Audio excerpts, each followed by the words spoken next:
Hello and welcome to our webinar today. This is the, I guess, fourth installment of the Protectors webinar series that we've been doing over the course of the fall and in the winter. Endpoint protection for your remote workforce is what we'll be talking about today. We're joined with our friends from Fortinet, I should say friend, Mr. Brook Chelmo, which we'll introduce here in just a sec. And of course, Walter Hersecorn. Why don't we flip to the next slide, and I'll do a few housekeeping items here first. Your audio is on mute, but we do give you the ability to submit questions via the chat. There's a little conversation icon that you should be looking for questions over on the right hand of your screen. Please engage, ask us any questions that you'd like. We've got these guys for an hour, and we'd love to just get you to get the most out of it that you can.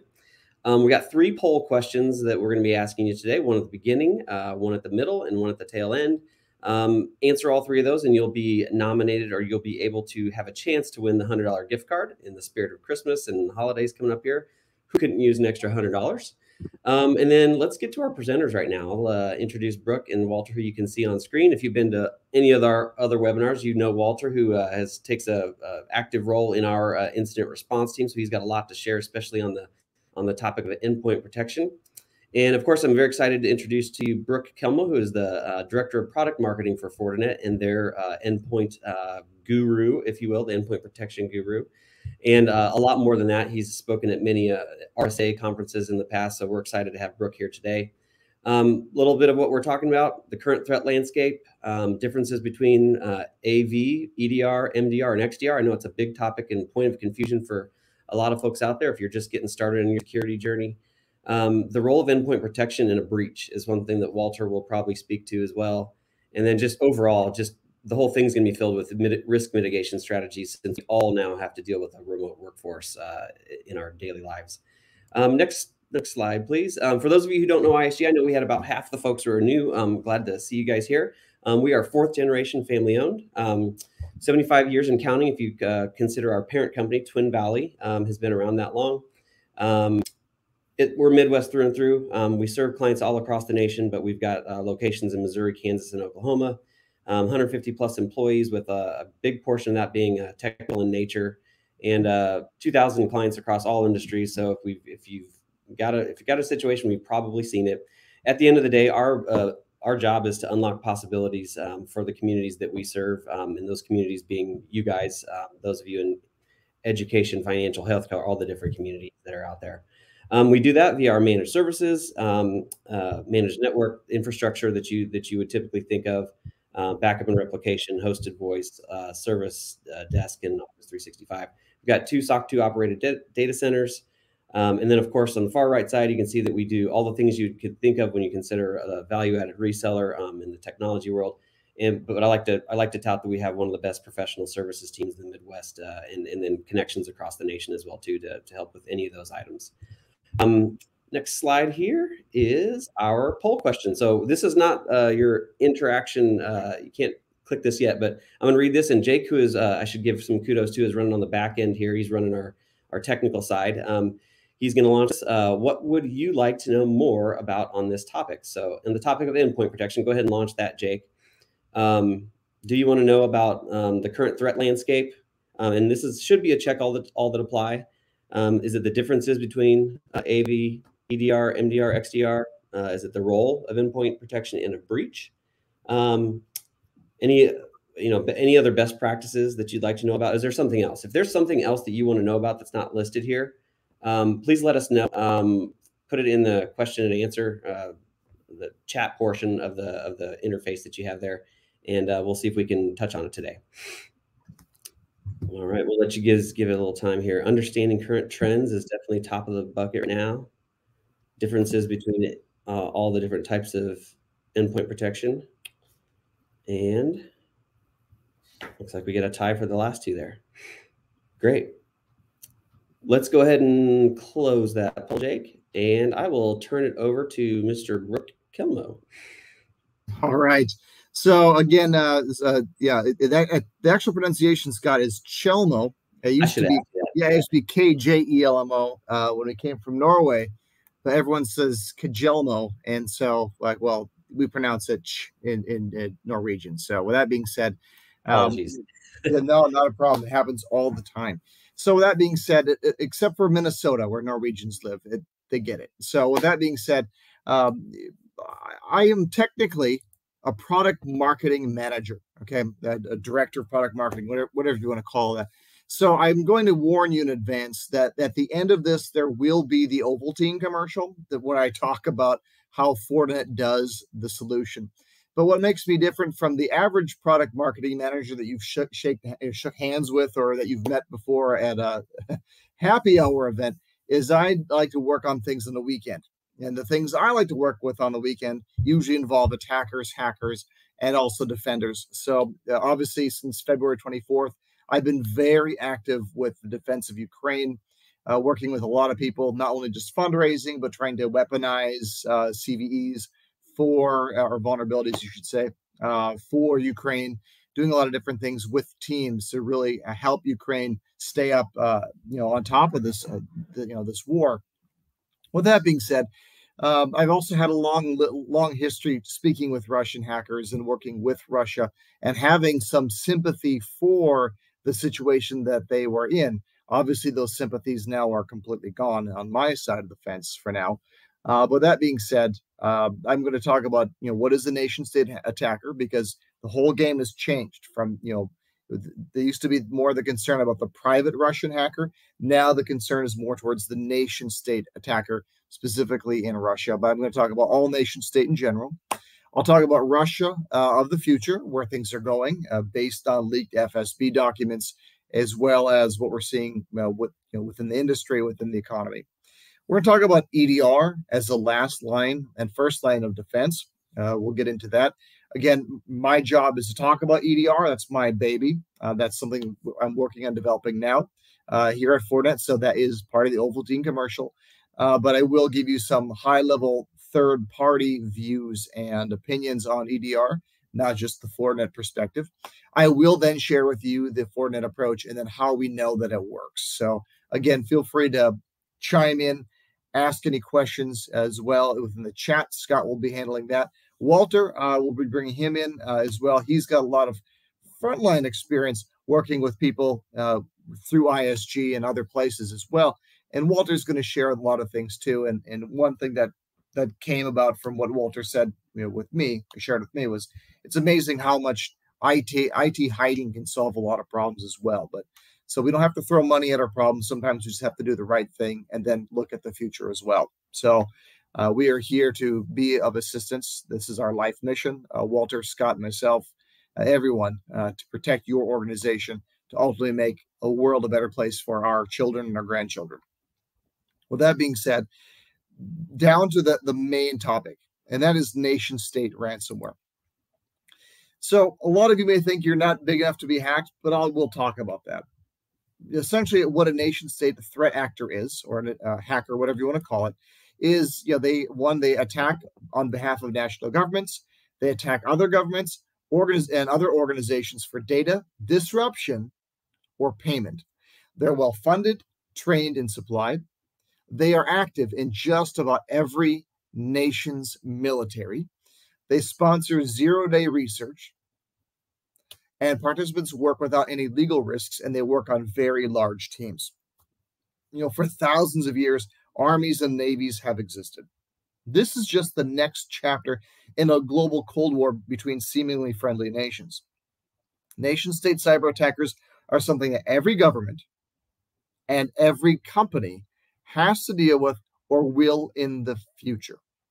This is often evidenced by North Korea hacking crypto exchanges to fund their weapons programs.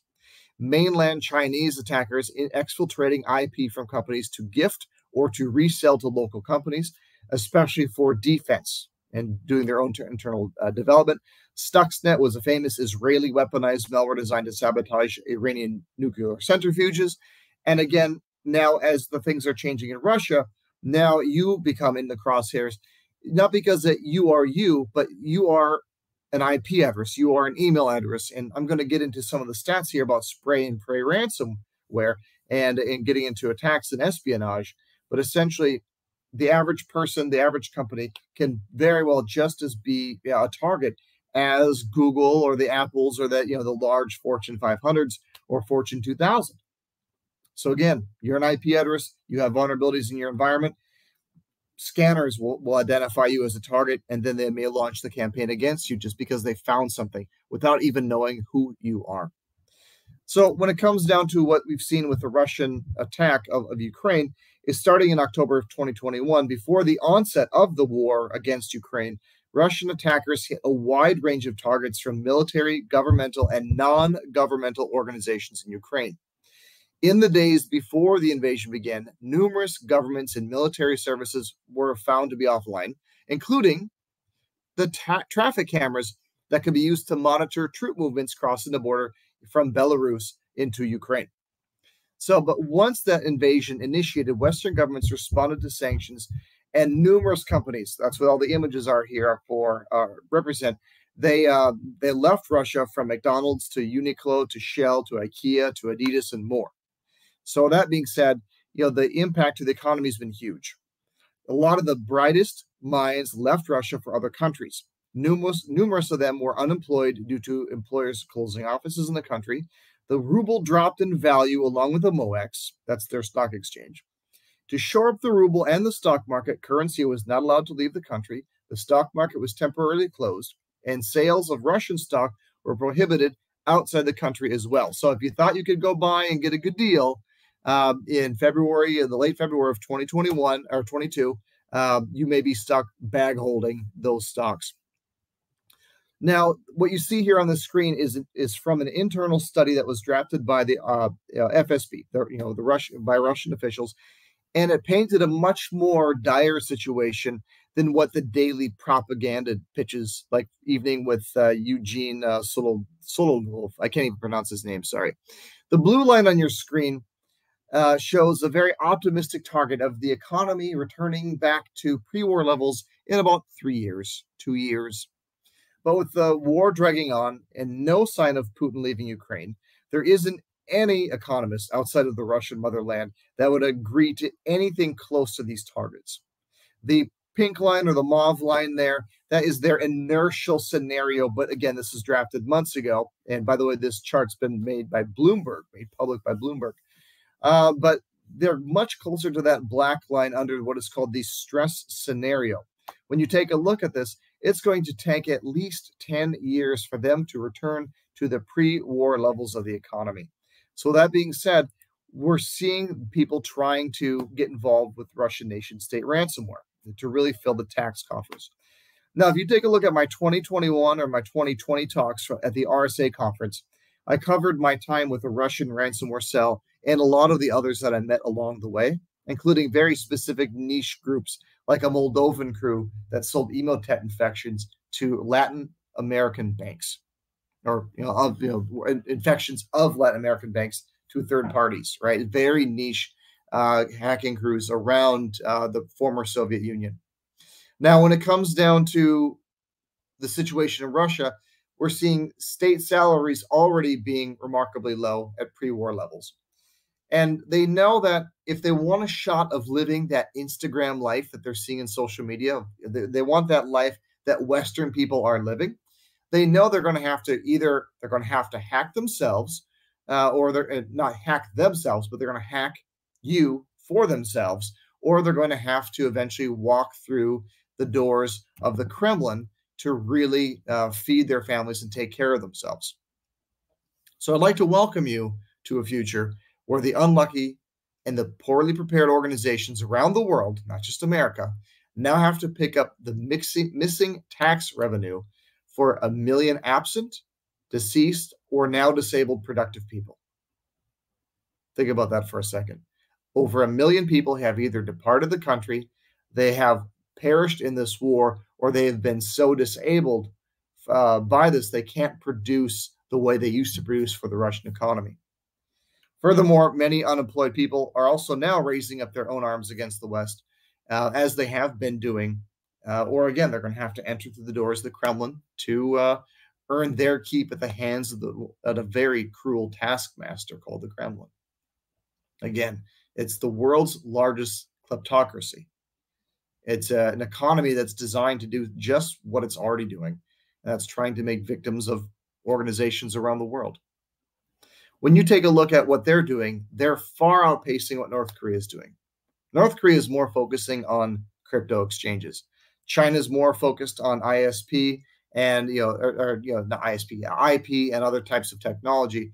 Where for Russia is just going straight down mobster tactics, going right down to attacking mom and pop shops, small organizations, hospitals, healthcare, state and local provincial governments. This is probably going to be the biggest IT and data security story of the 20s. And again, one way for us to look into the future is for us to look at the past. And there are many, many, many prime examples of Russian nation state and privately built strains and campaigns, as well as other things that can stop them as well. So we'll talk more about that later. If you want to get down to the actual statistics of what we're seeing here, I recommend that you go read an independent report sponsored by the federal government, by the U.S. Treasury, called the FinCEN Report. That's Financial Crimes Enforcement Network Report. This is from the second half of 2021, where they are stating here, in terms of the ransomware-related incidents, we start to see that big uptick in September, going strong into October, the exact same time that Russia was starting to really soften up Ukraine for this war. Not only that, but we see here that they expected to be under sanctions for attacking Ukraine. They thought they would take it over in 3 days, weather some sanctions for a couple of years, and then go on as normal with a whole new portion of Russia added to its territory, just like the former Soviet Union did. So that being said, we start to see that huge rise and uptick in ransomware attacks. When you look into the FinCEN report, you'll see that roughly 75% of all ransomware out there today comes from Russia. Not all of it is Russian nation-state ransomware, by the way. This does come from private firms in private places where private individuals will do hacking. That's where my experience comes in with dealing with hackers on the Russian side. Private individuals working together to develop a crew. And before this war, Russians and Ukrainians were working together. They are no longer doing so, but that was the way that it was. Well, we have some experience that says otherwise, but largely they're not working together. So largely it's these groups working together. And again, they're going after Cold War enemies like US and Germany all the time. Just old propaganda gets them going, and they feel more riled up when they attack America and Germany.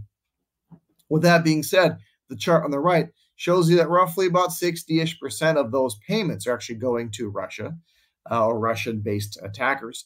That shows you that when you see that when the payout rate is lower than the actual infection rate, you're going to see that it tends to be more spray and pray, less targeted. The more targeted you are, the better it comes to getting paid. So that being said, organizations around the world are scrambling for ways to try to find ways to stop this. And again, there are multiple tools. If you go to the RSA conference in San Francisco, it takes up 2 whole city blocks, in terms of the north and south side of Moscone Center, of just firms, everyone with their own different type of security to stop these issues. And again, we have a multitude of tools that are fingertips. But again, when we piecemeal them together, we introduce a lot of security gaps as well, which is why people go buy a new tool to fill the gap. So that being said, we're looking at a lot of things like firewalls. Still great, but they're stopping a lot of attacks. But you do have to keep in mind this mainstay of IT security is that 70 to 80% of all the traffic you're seeing going through that firewall is encrypted.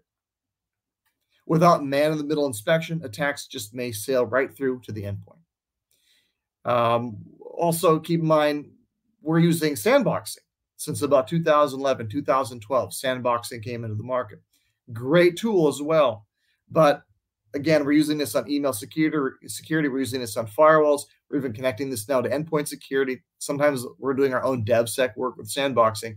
But do keep in mind, they're using this to look for the unknown malware that your firewall could just not know what to do with it and let it go on through. Email security doesn't know about it. It's going to let it go to the inbox possibly. So we're using sandboxing, but then again, it's only limited to files and only limited to about 50 to 60 file types, depending on who you're using. So these same tools really don't have any protection as well against malicious scripts. A lot of ransomware comes through malvertising or malicious scripts, which are completely common these days, which go, again, right through firewall. Email security has, no way to stop that. It usually doesn't come that way anyways. But with that being said, people said, oh, zero trust. Zero trust and XDR are the two most overused terms in the industry today. Okay, they're the top of the hype cycle. With that being said, at Gartner, but if you take a look at ZTNA, great at eliminating attacks and reducing the attack surface. But once it's on the endpoint, you can't do anything to remediate the attack. Now, do also keep in mind, before I bring Walter in here, and we're going to talk about a few things from Walter's experience, the other stat here is that roughly today, about 46% of people are working full-time and part-time from home, according to the Bureau of Labor and Statistics here in the U.S. But in that trend, that's going to come down a little bit, but we expect that the pandemic is already accelerating an already natural trend from people working at home occasionally. Currently, we're seeing that our local governments, to incentivize their people to stay with them instead of joining the private industry for better payouts, they're going to promise you can work from home full time. And my goodness, that's a lovely proposition. And again, hats off to our state, local, provincial governments to do their best. We rely on them, we love them, and they're going to do their best. And this is going to be one of the incentives that they're going to offer. So with that being said, we need to have something that's going to be a good first and last line of defense against not just a nation-state ransomware, which may or may not be a problem for you in the next 2-3 years. It probably will be, but it's the other routine attacks, the other private attacks that come from a lot of different places.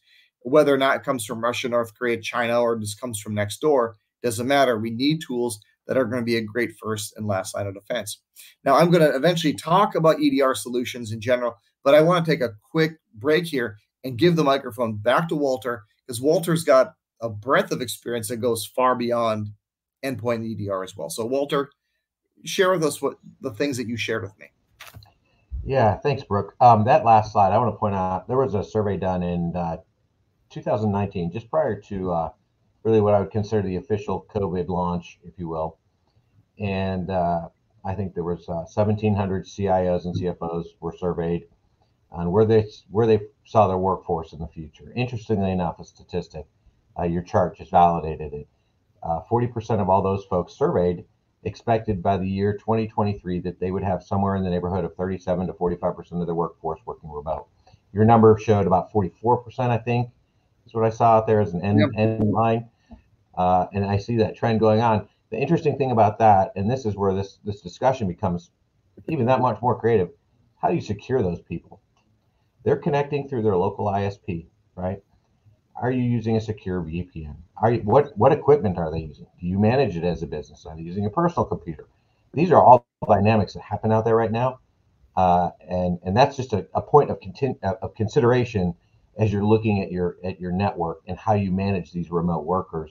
But beyond that, you talked about, and we talked about this, your network hygiene. I can't tell you how many times we've been involved in some sort of event. I wouldn't always say it's ransomware, but I'm going to say it's probably 90% of the time. Ransomware tends to be more on the business side, and cybercrime, personal theft on the personal people side, my Gmail account, right?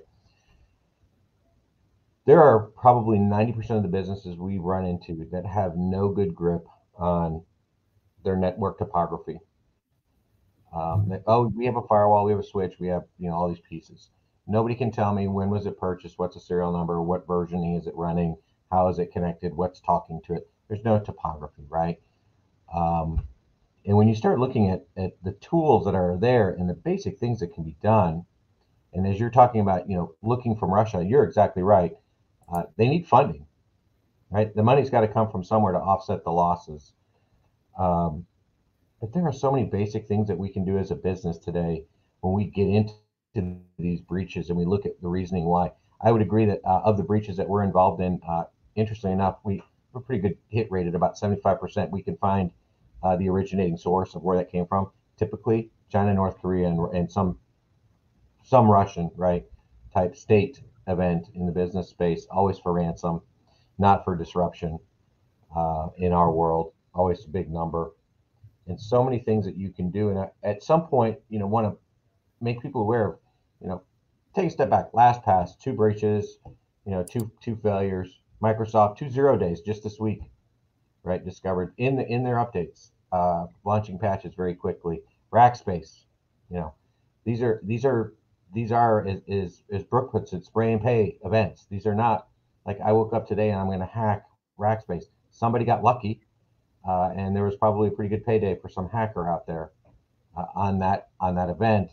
And how we can help you prevent that, and how simple. And most of the stuff is just good practice. You don't necessarily always have to open your wallet to integrate all sorts of tools into your network, because that just makes your security posture so complex that you're going to get, you know, the term, I think the term alert fatigue is overused too, by the way. Yeah, it is. But I think there's so many divergent systems that you don't know which one to go. And eventually what happens, and this is our experience, we went and turned that off because it was giving off too many false positives. And that's probably not the tool you want if you're turning something off because it has too many false positives. What it means is it's probably not formatted or configured correctly for you and taking the time. But in today's world, the IT staffs, and unfortunately, IT in most businesses is viewed as a cost center and not a value to the business.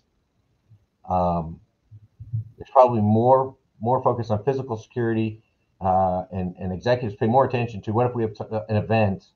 Yesterday, there was something in Arizona, a shooting at an Amazon site, right? It made the national news. It was a big deal.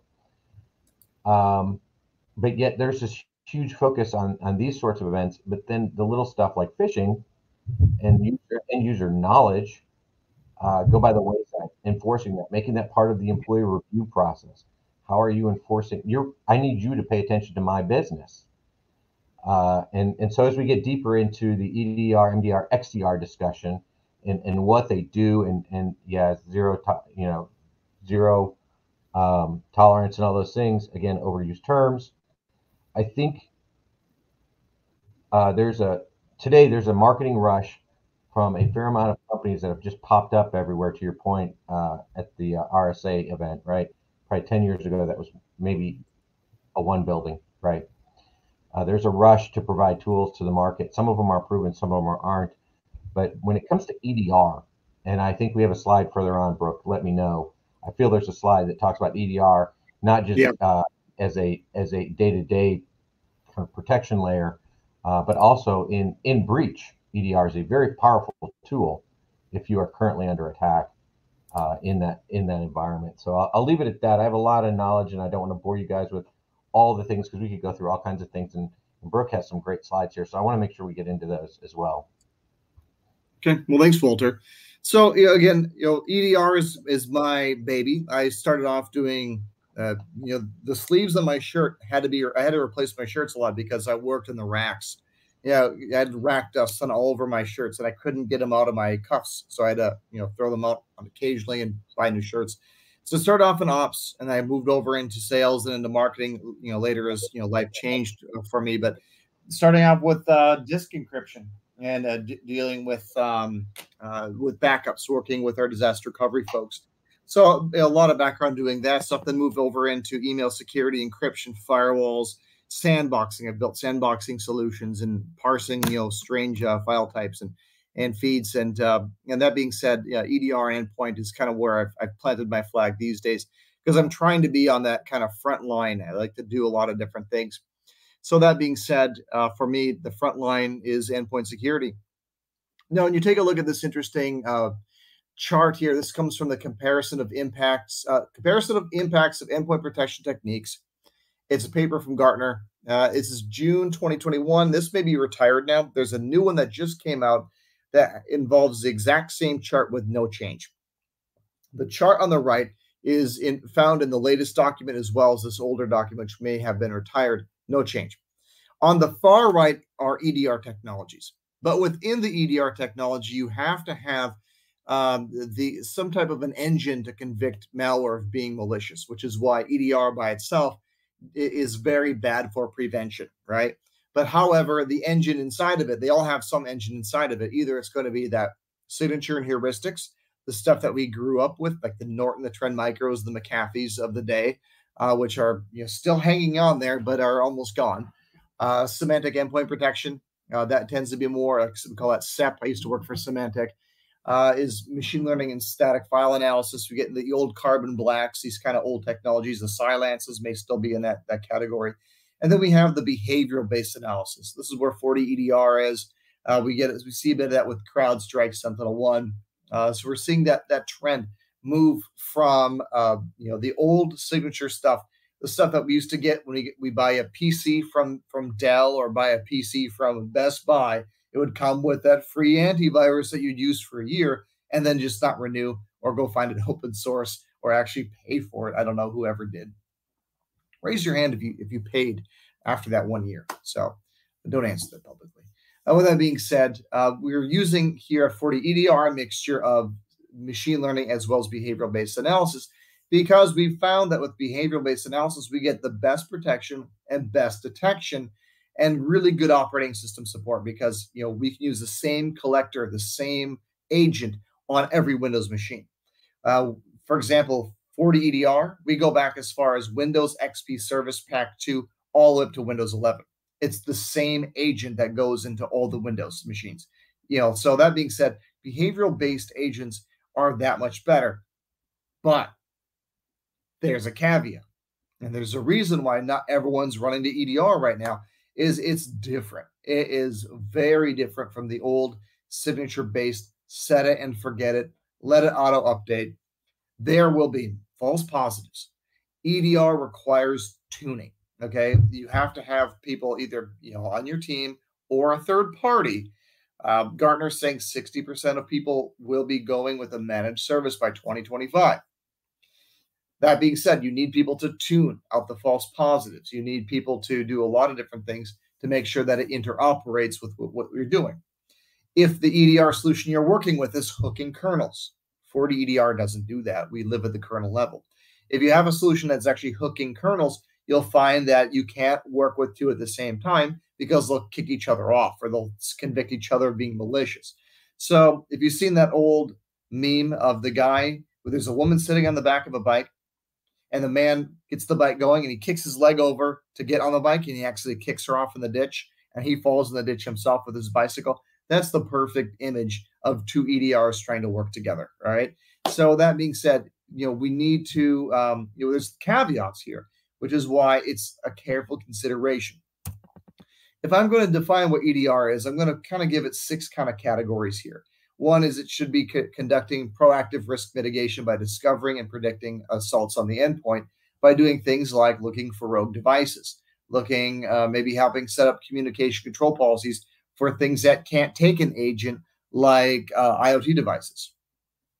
It's going to prevent what it can before execution using a multitude of pre-filtering.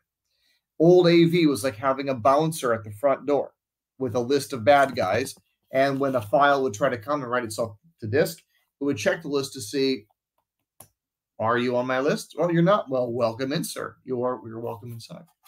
So we're doing some pre-filtering here with EDR. We have to go much beyond that. And that's my third point here, is that we should be able to detect threats in real time using AI and machine learning and to basically defuse. Stop that and defuse the attack before it can execute. Now, but of course, we do have to live with the expectation that things will happen, and we need to be able to diffuse it in real time as it actually executes. Fifthly, an EDR solution should also be able to respond automatically. If you're writing down notes at home, your EDR solution should have a playbook built inside for you to respond to things automatically, as well as aid in investigations with threat hunting. So it needs to be proactive and reactive. It needs to also give you the capability to dig in because, again, you get false positives with EDR solutions. So if you can't do so, everyone's got training on how to do threat hunting, so that's not really the hurdle that you need to worry about. The hurdle that you need to worry about is the day-to-day operations, if it's going to be a thing. So, which is why, at Fortinet, we provide best practice services. But again, trying to make this too much of an Ovaltine commercial. But again, look at the threat hunting and into that so that you can build exceptions for it when you do have a false positive. And by the way, when you roll out EDR, a best practice is considered you don't turn on any of the policies. You just put it on the endpoint and see what it detects first, especially in manufacturing environments, because you don't want to shut down the production line because some script came down from something that may look suspicious or malicious because it's doing something that may violate a few, raise a few red flags. So you want to put it into simulation mode before you turn all this on. And with that being said, sixthly, or the last point here, is that you need to have the ability to remediate attacks using EDR and to roll back any damage. Therefore, you can self-heal the endpoint. Now, if you want to go much further, you can get into then integration with the rest of your security stack. Now, when we get into that story, I'm going to warn you before I press this button, we're going to talk about a thing called XDR. XDR means Extended Detection and Response. This is the idea that we're going to have a two-way relationship with multiple security things here, multiple security products that are either Fortinet or non-Fortinet third party. It doesn't matter who owns them or where they come from. You can have multitude of security products from multiple vendors, and you should be able to normalize the data and correlate that data with three core goals. It's detecting, doing incident response, and doing automation. Now, again, the reason why I'm warning you about XDR is it's not EDR 2.0, but it's kind of the next evolution where we're taking EDR as our cornerstone, and then we're going to take other components around it and build an XDR solution so we can have more of a self-healing network or a self-healing security infrastructure. Now, what you're looking at here comes from the market guide to Extended Detection and Response, also called the XDR Market Guide from Gartner. This was written a little bit over a year and a month ago, and we expect a rewrite of this to happen in about another 5 months. I know all of the authors that are on this here. I meet with them on a regular basis. And according to the XDR Market Guide, you need to have EDR as a minimum plus 2 or more of some of the solutions you see on the screen here. Email security, firewall, whatever. If you have a Fortinet firewall or anyone else's firewall, ask yourself the question, how can I make these work together? That's a big one, okay? Now, to really make it actually work and actually happen, you have to have all 9 components, maybe not APIs, because if it's maybe APIs, it depends on how you want to look at it. If you're all Fortinet, or if you're all Palo Alto Networks, or if you're all Sophos, maybe you don't need APIs, where you develop those yourself, besides the onboard APIs they come with. But you need to have all of the components basically on the back end, from cloud delivered platform, a data lake. You need to have automation, orchestration, a response workflow, advanced analytics, yada yada. So you need to have all the back end. You need to have EDR plus 2 of the other front end pieces, and you can start to create your own XDR. That means Extended Detection and Response. But again, I warn you that it is top of the hype cycle right now. If you've been to the RSA conference, I believe there was a zebra petting zoo where you could talk about XDR. There was an XDR blimp flying over the Moscone Center. There's a lot of people talking about XDR. I went to the Gartner conference, and there was people sponsoring the chairs you sit on at the Gartner conference that had XDR branding by a company that doesn't even do XDR.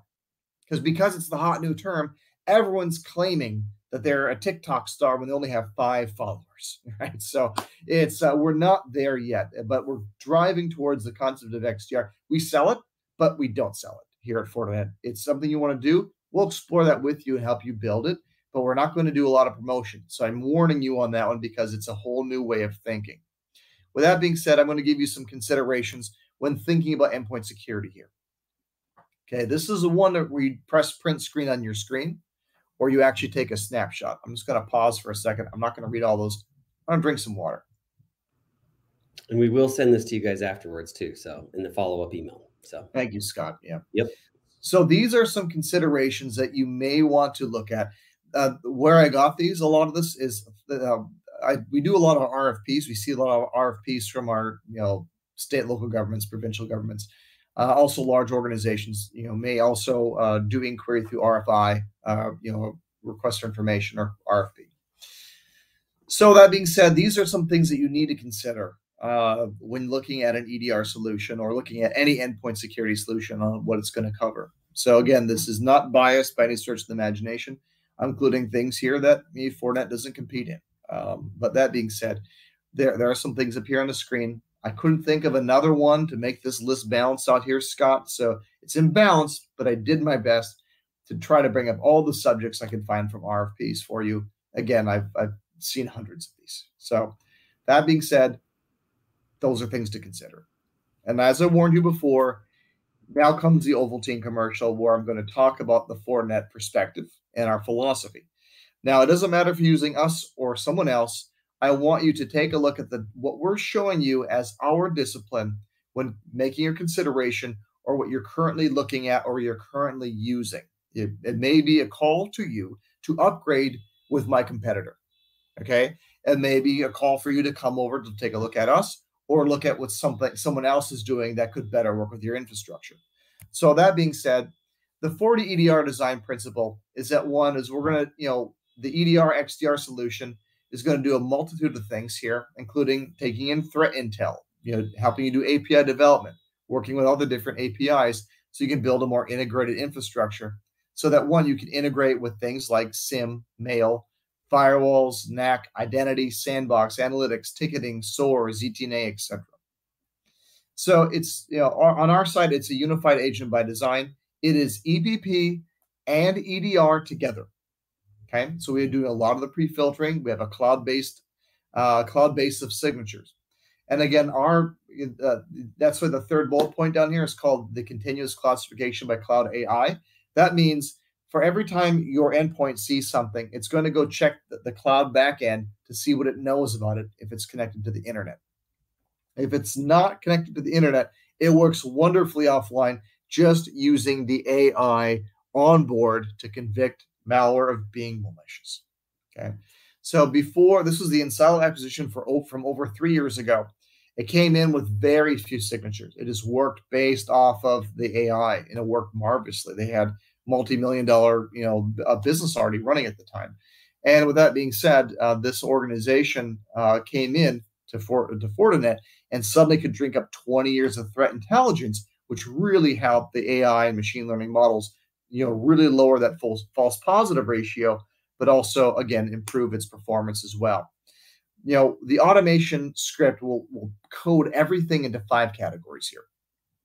Either it's likely safe, it's going to be inconclusive, PUP, potentially unwanted programs, like old JavaScript games used to download. Things, that's a category for things still. In a suspicious and then malicious. For example, if you have an open house, someone walks in your home and they start touching things in the house, is that suspicious, malicious, benign, maybe suspicious? They open up the silverware drawer. Well, that's a suspicious task, right? Why are they doing that? They pull a spoon out. That's really suspicious. Put it in their pocket. That's malicious. The EDR is looking at all the behavior, almost like a funnel for the OS, looking at all the behavior of the code all the time, only taking up less than 1% of system resources at any given time. With that being said, we're looking at the behavior here so we can make a decision on what we want to do here and let the automation run. Walter, you've had some experience. Let me bring you in real quick, Walter. You've had some experience seeing EDR operate in an attack scenario with a real threat attacker, and you've seen it work. Walter, what's been your experience? Yeah, we've actually seen real attack, post attack, and actually when we've been engaged in the remediation, right? So the real attack is actually pretty amazing watching it happen, right? It is actually understanding what's coming in. It's looking, it's making decisions, and interesting. This one comes to mind. It came into Microsoft Patch Tuesday for all those of you that are excited about those days.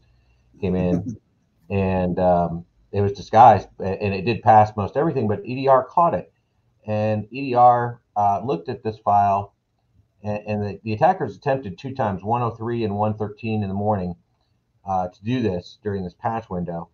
And EDR recognized that these files do not belong in a music file or a picture file, that it had recognized something is wrong with these files and had effectively quarantined these files. They throw them out there. They go out for review, right? Now, the client thought they had been completely breached because they saw the files sitting out there. They didn't know what was happening. And, upon remediation, if you will, or contact through our EDRs managed. So the team goes and says, oh, this is malicious. We're going to remove it from the network. We're going to check everything else out, make sure nothing else dropped in. Phenomenal. From a breach standpoint, you're under attack. You have malicious something in your network. ISG's remediation team, as of 4.5 years ago, go-to product has been Fortinet EDR. That's the very first thing we do, next to unplug your firewalls and leave everything else on, is deploy EDR. And the reason being is it's not letting the malicious code propagate anymore, right? So breaches don't just go across the network. That's kind of a misnomer. They will maybe sit over here, particularly in customers with segmentation. They may sit over here in this marketing or accounting container for a while, right? They may not cross the entire network. So you can go ahead and secure what hasn't been affected. So there is some mitigation that you can do while this is all happening. But yeah, from a real world standpoint, Brooke, EDR and particularly Fortinet, we've looked at all of these and had experience with some of the others. I'm not going to mention them. There's a lot of them out there. There's some insurance companies prefer. I will tell you, we go rip, replace, and put Fortinet EDR in, and that is 100% based on I don't know how many breaches we've remediated now over the last 4.5, 5 years, knowing that this is a tool. I will also tell you that to date, we have not had a single client with an active managed EDR solution. And of course, I will stress, because there's a piece to this, EDR isn't your single line of defense, right? There's other pieces that have to be in place to make this work. You can't run EDR without antivirus, firewall, and all those things. You have to have some component pieces. To date, it has had an incident that went beyond for anywhere further than an alert. This happened, and we quarantined it, and you're resolved. So I am a big supporter of Fortinet EDR. They're very lightweight. And from my perspective, when you sit down and talk to somebody, you understand what your network looks like, you understand your patching, you understand all these things. It is kind of that encompassing piece. But I would recommend that if you're looking at this, I know Gartner says 40%, I think it was 40%, right? 40% be managed at some point in the future. Yeah. Up to 60%. Yeah. Up to 60, yeah. So you look at that, know that's a full-time job in so many ways. If you're a dynamic organization, right? A security team. I met with a group. Their security teams on cloud and in the core infrastructure amassed to about 40 people, right? They had an EDR team for their global locations. It's not complex. It's just being smart with how you do it, right? And sometimes talking to third parties, and that's what ISG likes to do, and I know Brook and Fortinet team are always willing to help, is just have a little consultation session. Talk about what you've got going on and understand it. And sometimes you'll find that you're not as bad as you thought you were, or you may find out that what you thought was being done has not been done in years. Sure. Right.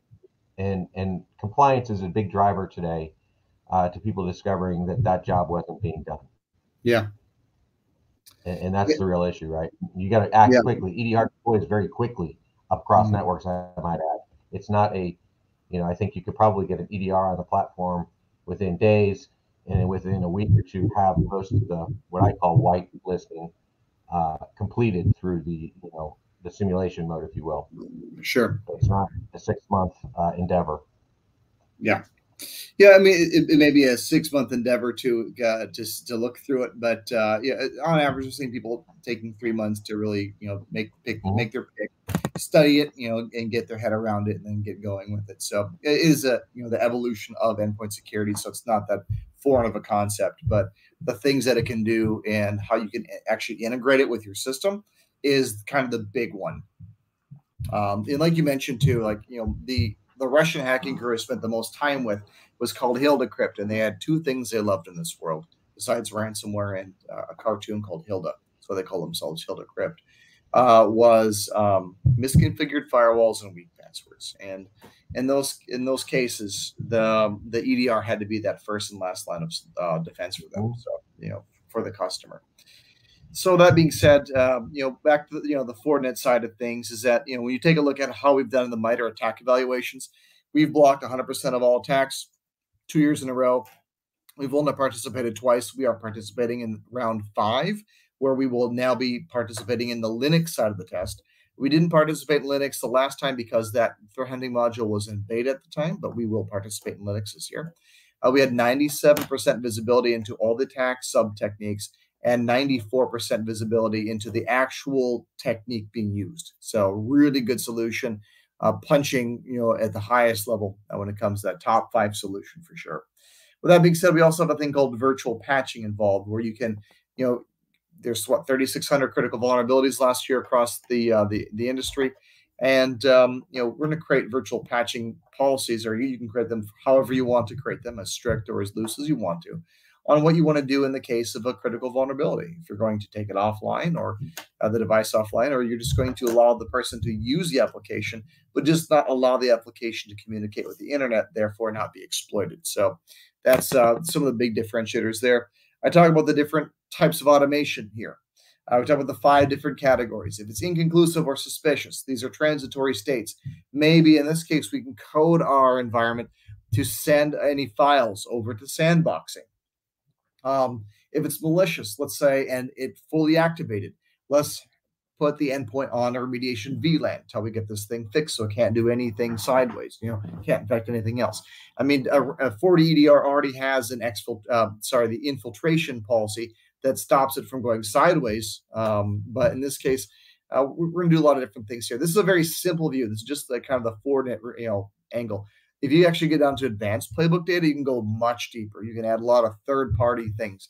You can add a lot of kind of more technology here, or kind of intelligence here, to do a lot of things. Not only just delete a file and clean persistent data and block things in the firewall. You can go much deeper in terms of let's generate a ticket with ServiceNow. There's some things you can do like that.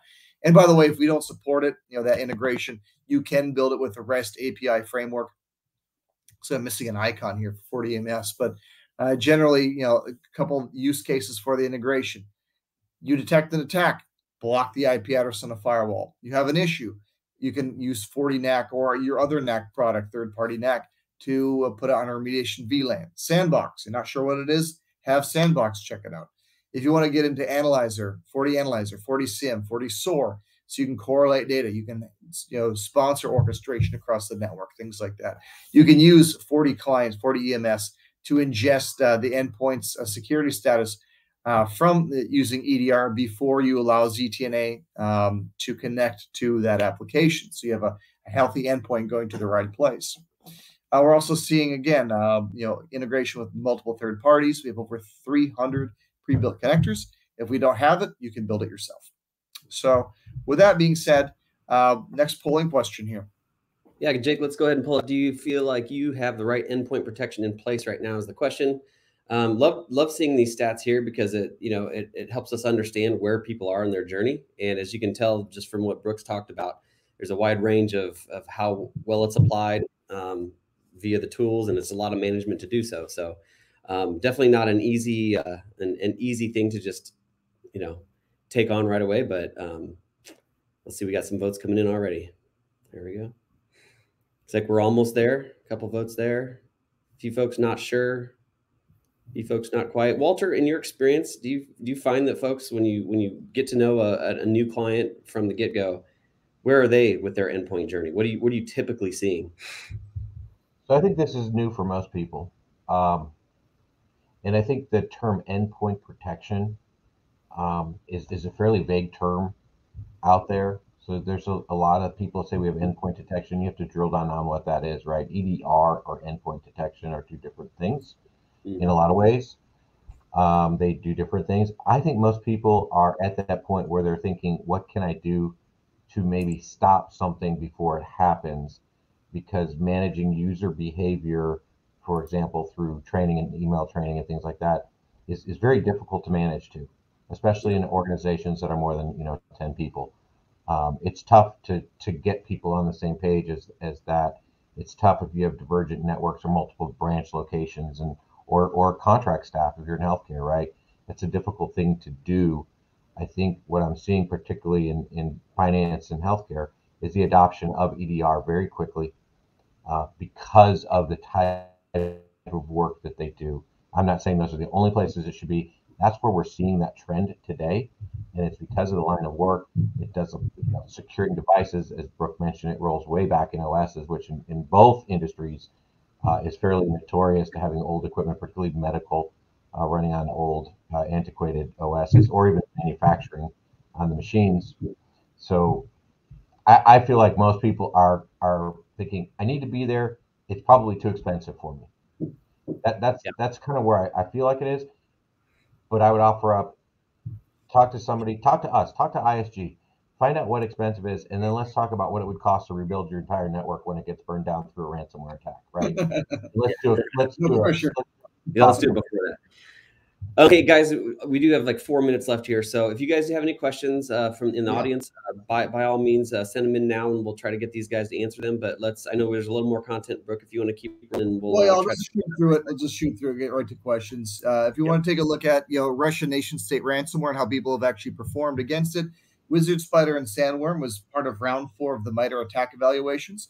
You can see here FortiEDR, a top 5 result here, 100% protection, 97% visibility, 94% analytic detection, which was better than CrowdStrike.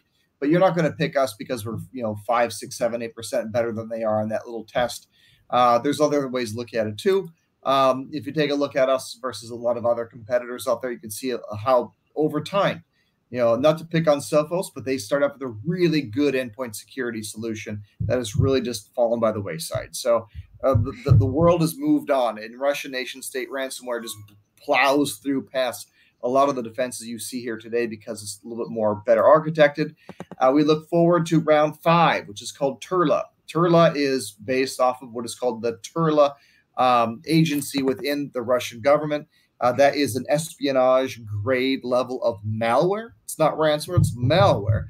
And to see how EDR solutions perform against that. That's round 5 coming out at the end of Q1 of 2023. If you want a non-American source, because sometimes our non-American customers say, well, U.S. government, I don't really trust that because of the PRISM scandal of 2013. So here's a Greek example from the University of Piraeus. A non-profit organization received no sponsorship, no payment from any one vendor.